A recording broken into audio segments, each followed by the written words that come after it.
मैं आभा सक्सेना आपके साथ। हम लोग समाजशास्त्र सिद्धांत पर चर्चा कर चुके हैं और आज हम लोग डेवलपमेंट ऑफ सोशियोलॉजिकल थ्योरीज पर बात करेंगे। तो ये जो समाजशास्त्रीय सिद्धांत हैं, इनका वास्तव में विकास हुआ, धीरे धीरे विकास हुआ, क्योंकि ऐसी बिल्कुल भी बात नहीं है कि कोई अजूबा था या कहीं से ये प्रकट हो गए, एकाएक इनकी उत्पत्ति हो गई, ऐसी बात नहीं थी। तो इनका जो विकास हुआ, तो जैसे जैसे समाजशास्त्री समय के साथ आगे बढ़ते चले गए, वैसे वैसे उनके विचारों को, उनके सिद्धांतों को हमको इसमें संक्षिप्त रूप में पढ़ना है, जिससे कि ये पता चल सके कि समाजशास्त्री सिद्धांत कैसे जन्म लिए और फिर कैसे धीरे धीरे उनका विकास होता चला गया। तो प्रारंभ में सामाजिक जीवन, समाज के विकास तथा सामाजिक संगठन से संबंधित जो भी सिद्धांत निर्मित हुए, वे सामाजिक दर्शन, धार्मिक, नैतिक, राजनीतिक एवं आर्थिक दृष्टि से काफ़ी घुले मिले हुए थे। मतलब जब समाज के विषय में सोचना प्रारंभ हुआ, उसके ऊपर हम जो है कुछ काम करना शुरू कर दिए, तो धीरे धीरे समाजशास्त्री सिद्धांतों का विकास का प्रारंभिक स्वरूप प्रकट हुआ।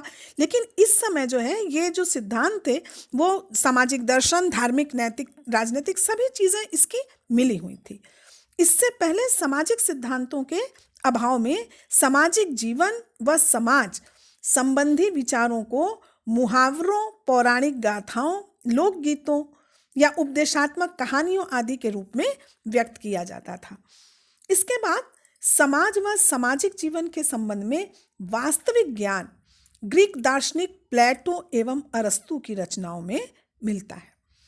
प्लेटो ने अपनी प्रसिद्ध कृति रिपब्लिक में मानव प्रकृति एवं व्यवहार के संबंध में यह सिद्धांत प्रतिपादित किया कि मानव व्यवहार उस समाज की देन है जिसमें वह जन्म लेता है एवं पलता है। ये समाज की देन है कि मानव व्यवहार उसमें जन्म लेता है। व्यक्ति समाज में जो कुछ सीखता है वैसा ही व्यवहार करता है। ये खास बात है कि समाज में व्यक्ति जैसा कुछ सीखता है वैसा ही उसका व्यवहार भी परिलक्षित होता है।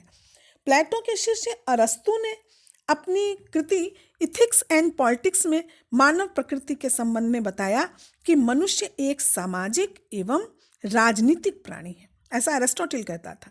मानव प्रकृति के संबंध में प्लेटो से अरस्तु के विचार भिन्न थे।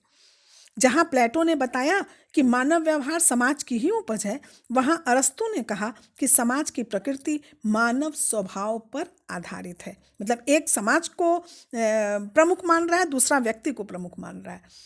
अरस्तु के बाद तथा कॉम्ट के पूर्व यद्यपि अनेक सामाजिक दार्शनिक हुए, परंतु हॉब्स, लॉक और रूसो के नाम विशेष उल्लेखनीय है, ऐसा आप जानते भी होंगे, जिन्होंने समाज की उत्पत्ति संबंधी सामाजिक समझौते का सिद्धांत प्रस्तुत किया।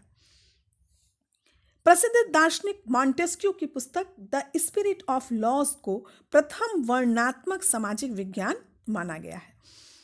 इसमें इन्होंने बताया कि सामाजिक घटनाएं अन्य घटनाओं के समान ही वैज्ञानिक नियमों पर आधारित है। जैसे कि प्राकृतिक घटनाएं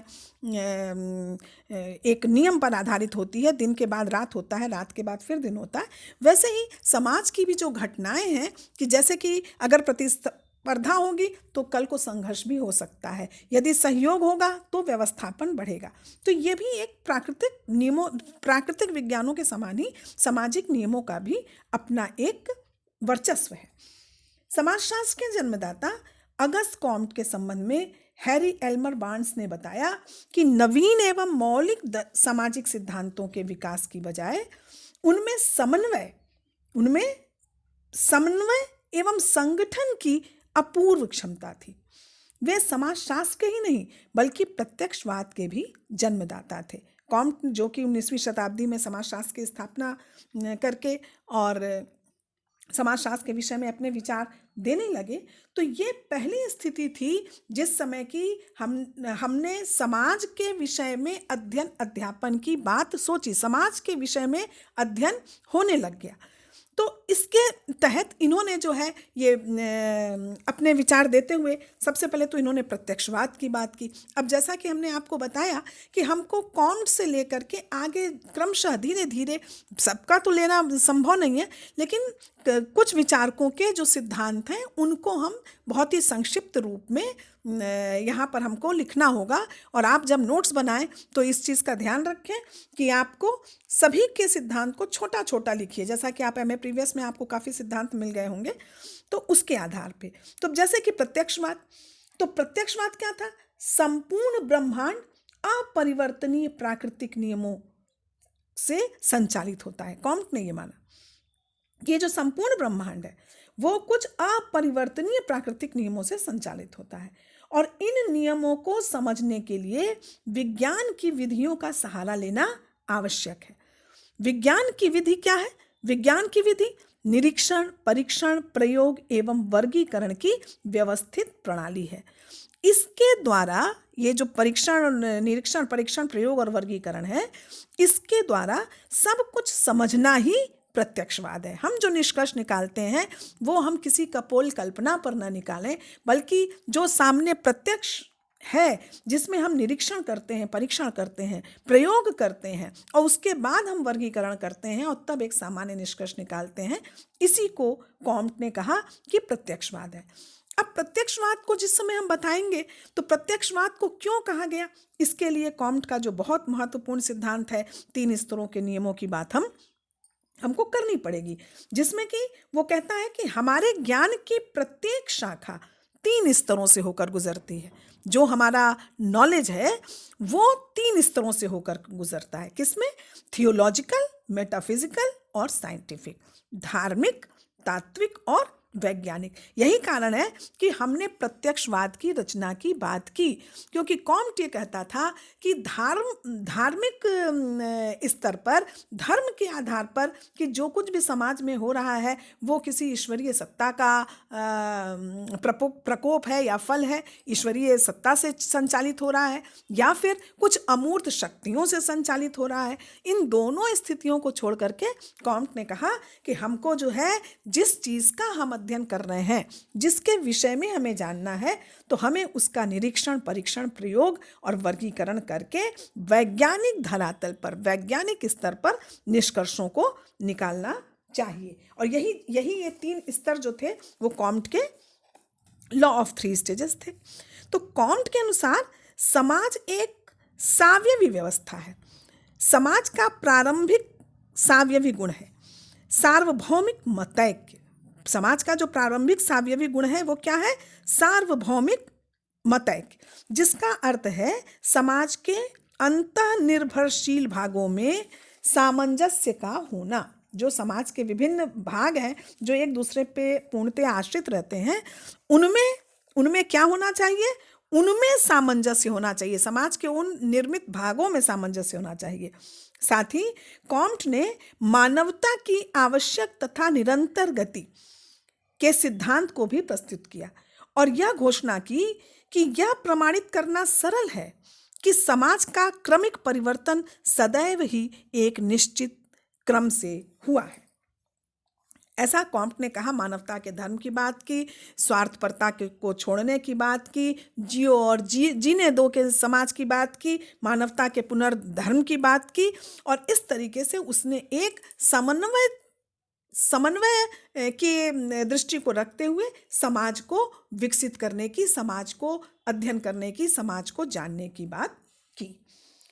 अब कॉम्ट के बाद एक नाम आता है हर्बर्ट स्पेंसर का, जो कि ब्रिटिश समाजशास्त्री थे। तो हर्बर्ट स्पेंसर जो था उसने कॉम्ट के सिद्धांत को विस्तृत किया। डार्विन के प्राणीशास्त्रीय उद्विकास के आधार पर इन्होंने सामाजिक उद्विकास के सिद्धांत को प्रस्तुत किया, ऐसा आप लोग जानती होंगी। और जिसमें वो कहता है अनिश्चित संबद्ध समानता से निश्चित संबद्ध भिन्नता में बदलाव होता है। वो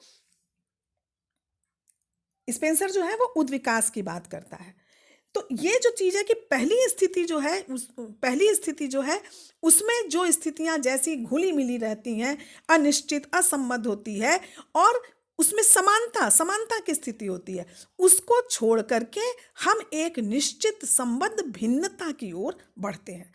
इसी तरीके से उसने जीव सावयवी सिद्धांत की भी बात की और समाज को जो है वो एक जीव सावयव के समान उसने बताया। ये आप जानती हैं कि जैसे समाज के जैसे शरीर का विभिन्न अंग होता है, हाथ पैर कान नाक इत्यादि, वैसे ही समाज के भी विभिन्न अंग होते हैं। और हमको यदि समाज की कोई समुचित व्याख्या करनी है तो हमको इसी तथ्य को दृष्टि में रखते हुए इसके एक तुलनात्मक अध्ययन करके हम कोई एक निर्धारित निष्कर्ष निकाल सकते हैं। यहीं पर लेस्टर वार्ड का समाजशास्त्री सिद्धांत भी आता है, जो ये कहते हैं समाजशास्त्री सिद्धांत के क्षेत्र में लेस्टर वार्ड का भी बहुत महत्वपूर्ण योगदान रहा है। और उन्होंने बताया कि स्पेंसर का यह कहना उचित नहीं है कि सावयव और समाज की इकाई मनुष्य है और मनुष्य चिंतनशील प्राणी है, वह अन्य प्राणियों से कुछ भिन्न है, अतः इसका प्रभाव इसके उद्विकास पर भी पड़ता है। वार्ड ने रचनात्मक संश्लेषण का सिद्धांत प्रस्तुत किया। इसके अनुसार प्रकृति के प्रत्येक विभाग में तथा उद्विकास के प्रत्येक स्तर पर मनुष्य क्रियाशील रहता है। मनुष्य क्या होता है? एक्टिव रहता है। वार्ड ने स्त्री गुणसूत्र का सिद्धांत भी प्रतिपादित किया, जिसके अनुसार जैविक योजना में स्त्रियां प्राथमिक हैं तथा पुरुष गौण हैं। अब यहीं पर व्यक्तिवादी सिद्धांतों के संयोजक के रूप में अमेरिका के विलियम ग्राहम समनर का नाम विशेष उल्लेखनीय है। आपने व्यक्ति को एक सामाजिक इकाई के रूप में महत्व दिया तथा आत्म उपलब्धि, कठोर परिश्रम, प्रतिस्पर्धा, अनुशासन आदि व्यक्तिगत गुणों पर जोर दिया। उन्होंने जो सामाजिक इकाई माना व्यक्ति को, तो उसके परिश्रम, प्रतिस्पर्धा, अनुशासन आदि जो उसके व्यक्तिगत गुण होते हैं उस पर उन्होंने जोर दिया। और अपनी कृति फोकवेज में रूढ़ियों का सिद्धांत, थ्योरी ऑफ द मूड्स, प्रस्तुत किया। यहीं एक नाम आएगा, गैब्रियल टार्ड। गैब्रियल टार्ड ने अपनी पुस्तक लॉ ऑफ इमिटेशन में अनुकरण के सिद्धांत को सामाजिक जीवन के नियम के रूप में स्वीकार कर समाजशास्त्री सिद्धांतों को मनोवैज्ञानिक आधार प्रदान किया। आपके अनुसार समाज साकार अनुकरण ही है, मतलब हम जैसा हम करते हैं हमारे पीछे वाले वैसा ही करेंगे, जिसमें हम पीढ़ी दर पीढ़ी हस्तांतरण की बात करते हैं। जैसा हम कर रहे हैं वैसे ही हमारे बाद वाली पीढ़ियां जो हैं वो करती चली जाएंगी।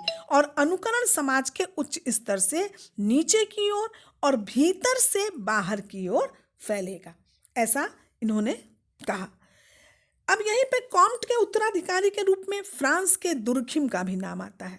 फ्रांस की जो दुर्खिम थे, फ्रांस में इन्होंने जो अपनी रचनाओं की बात की, जिसमें the division of labour in society, the suicide, the elementary forms of religious life, ये इनकी बहुत ही महत्वपूर्ण प्रसिद्ध कृतियाँ हैं। तो इस रिलीजियस लाइफ में इन्होंने धर्म को समाज की वास्तविक देवता माना। धर्म की इन्होंने व्याख्या की और इसके लिए वो पवित्र और साधारण के कॉन्सेप्ट को आपने पढ़ा है, उन्होंने उसको लिया। ऑस्ट्रेलिया के रुंटा जनजाति पर उन्होंने अध्ययन किया और इस तरीके से आत्महत्या के सिद्धांत को भी जो है उन्होंने देने का प्रयास किया। और अपनी सभी सिद्धांतों के पीछे जो उनकी पद्धति शास्त्र था, जो उनका मेथडोलॉजी थी, वो थी कि सामाजिक तथ्य को उन्होंने महत्वपूर्ण माना। उन्होंने कहा कि समाज की प्रत्येक घटना सामाजिक तथ्यों का परिणाम है और इसके लिए उन्होंने बाह्यता और बाध्यता जैसे कॉन्सेप्ट को दिया। अब समाजशास्त्री सिद्धांत के क्षेत्र में संघर्ष का सिद्धांत प्रस्तुत करने का श्रेय किसको है? कार्ल मार्क्स को। कार्ल मार्क्स की जब बात आती है,